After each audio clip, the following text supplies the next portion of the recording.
em dia, a proteína deixou de ser apenas um macronutriente e passou a ocupar um lugar central no discurso sobre saúde. Alimentos são avaliados quase exclusivamente pelo seu teor de proteína, como se esse dado isolado fosse suficiente para definir a qualidade nutricional de um alimento. O problema começa quando a alimentação, que é um fenômeno complexo, passa a ser reduzida a um único componente. Hoje em dia, não se pergunta mais se uma refeição é equilibrada, adequada e sustentável a longo prazo. A pergunta virou: tem proteína? Nesse vídeo, vamos discutir esse fenômeno que vem deixando as pessoas obcecadas por proteínas. E para além disso, entender o que é a proteína. Sejam muito bem-vindos, eu sou a Samira, sou nutricionista e esse é o Nutrição Consciente, um espaço onde eu falo sobre nutrição e muito mais. Peço que você se inscreva e deixe seu like e seu comentário. Muito obrigada! A ascensão da proteína como símbolo de saúde não aconteceu por acaso. Ela se conecta com uma cultura que valoriza corpos magros, definidos e com baixo percentual de gordura. Nas últimas décadas, com uma popularização das academias, do fisiculturismo e das redes sociais, o corpo musculoso passou a ser associado não apenas à estética, mas à disciplina, autocontrole e sucesso. Nesse cenário, a proteína se tornou um macronutriente ideal para sustentar esse imaginário. Diferentemente de outros macronutrientes frequentemente demonizados, a proteína foi posicionada como aliada direta da construção muscular e da performance física. Influenciadores digitais, atletas e fisiculturistas passaram a divulgar rotinas alimentares hiperproteicas. Produtos ultraprocessados passaram a receber uma nova roupagem, como a adição de proteína isolada ou concentrada, mesmo quando esses produtos são pobres em micronutrientes, fibras e diversidade alimentar. Bebidas, biscoitos e sobremesas passaram a ser comercializados com apelo rico em proteína, associando o produto à saúde, controle do peso e desempenho, independente da qualidade do produto. Assim, a proteína deixou de ser apenas um macronutriente essencial e passou a ocupar um lugar simbólico na cultura contemporânea do corpo ideal. A proteína é essencial para funções vitais do corpo humano. O problema começa quando ela passa a ser consumida em excesso, sem avaliação individual e sem considerar o contexto alimentar. Hoje é comum ver pessoas suplementando sem ao menos saber quanto consomem pela alimentação geral e se realmente apresentam necessidade de suplementação. Essa obsessão pode gerar desequilíbrios importantes, como uma dieta pobre em carboidratos de boa qualidade, uma dieta baixa em fibras e com pouca variedade alimentar. Quando tudo gira em torno da proteína, outros nutrientes são deixados de fora e nem são comentados.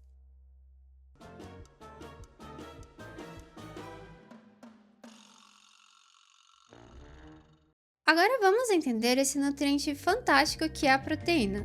Do ponto de vista biológico, a proteína é um macronutriente formado por aminoácidos, mas reduzir essa definição a algo estrutural é insuficiente para explicar sua real importância. Os aminoácidos são moléculas sinalizadoras, regulatórias e funcionais, que participam ativamente da manutenção da vida. As proteínas estão envolvidas em praticamente todos os processos metabólicos do organismo. Enzimas, por exemplo, são proteínas que catalisam reações químicas essenciais à digestão, à produção de energia, à síntese de hormônios e à desintoxicação hepática. Hormônios peptídicos como a insulina, o glucagon e o hormônio do crescimento também são proteínas ou derivados de aminoácidos. No sistema imunológico, as proteínas assumem um papel central. Anticorpos são estruturas proteicas altamente específicas, capazes de reconhecer e neutralizar agentes infecciosos. Citocinas, que regulam a resposta inflamatória, também são proteínas. Uma ingestão inadequada de proteína compromete diretamente a imunidade, independente da composição corporal do indivíduo. Além disso, proteínas formam transportadores fundamentais como a hemoglobina, responsável pelo transporte de oxigênio no sangue, e diversas proteínas de membrana que permitem a entrada e a saída de nutrientes. Sem esses transportadores, a comunicação entre tecidos se torna insuficiente. Por fim, reduzir a proteína exclusivamente à hipertrofia muscular é ignorar sua função sistêmica. O músculo é apenas um dos tecidos que dependem de proteína, e não necessariamente o mais prioritário do ponto de vista de sobrevivência biológica. Em situações de déficit energético e proteico, o organismo prioriza funções vitais, muitas vezes às custas da massa muscular. Portanto, quando falamos de proteína, estamos falando de regulação metabólica, imunidade, comunicação celular, reparo tecidual e adaptação fisiológica. Tratar esse macronutriente como um simples instrumento estético é uma simplificação excessiva de um sistema biológico profundamente complexo. Nesse momento, você entendeu que proteína é mais que hipertrofia.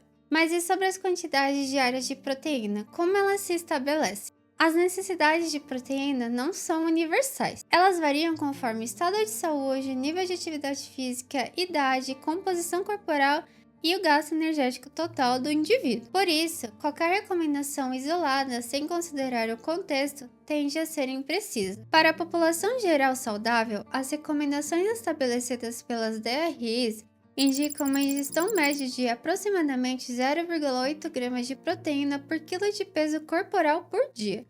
Esses valores representam uma quantidade suficiente para manter funções vitais, equilíbrio metabólico e massa corporal magra em indivíduos com ingestão energética adequada. Em pessoas fisicamente ativas, especialmente aquelas que realizam exercícios de força ou endurance, as necessidades proteicas podem ser maiores. As recomendações para esse grupo geral variam entre 1,2 a 2 gramas de proteína por quilo de peso corporal por dia, dependendo do tipo de exercício, intensidade, volume de treino e fase de treinamento. Em atletas de alto rendimento, esses valores dentro dessa faixa podem contribuir para maior recuperação, adaptação muscular e manutenção da massa magra. Portanto, a ideia de que quanto mais proteína, melhor não encontra respaldo fisiológico. A proteína deve estar ajustada ao gasto energético, ao tipo de atividade física e às necessidades individuais. Fora desse contexto, ela deixa de ser saúde nutricional e passa a ser apenas excesso. A proteína entrou na moda.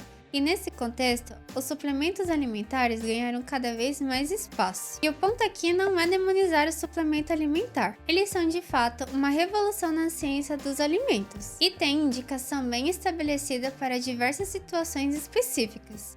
O problema está na generalização da suplementação proteica, como se todos precisassem dela. De modo geral, o brasileiro já consome quantidades adequadas de proteína ao longo do dia. E como qualquer nutriente, o excesso não faz bem, não está isento de risco. E justamente por isso vale a pena reflexão. Estamos suplementando por uma necessidade real ou apenas seguindo mais uma tendência nutricional? Enquanto a proteína recebe toda a atenção, outros elementos são negligenciados. Fibras alimentares, variedades de vegetais, carboidratos complexos, gorduras boas e o próprio comportamento alimentar. A saúde não é construída apenas com um único nutriente isolado, mas é entre a interação de todos eles. A alimentação centrada apenas em proteína pode até parecer disciplina, mas nem sempre é sustentável e equilibrada. A pergunta central não deveria ser apenas se nesse alimento tem proteína, mas se aquela escolha alimentar faz sentido para a promoção da saúde. Dessa forma, proteína é importante sim, porém é necessário que você compreenda o quanto de proteína você precisa por dia, fazendo acompanhamento com o nutricionista ou pesquisando mais sobre esse macronutriente, entendendo mais sobre a ciência da nutrição. Se você gostou desse vídeo, não esquece de se inscrever e até a próxima!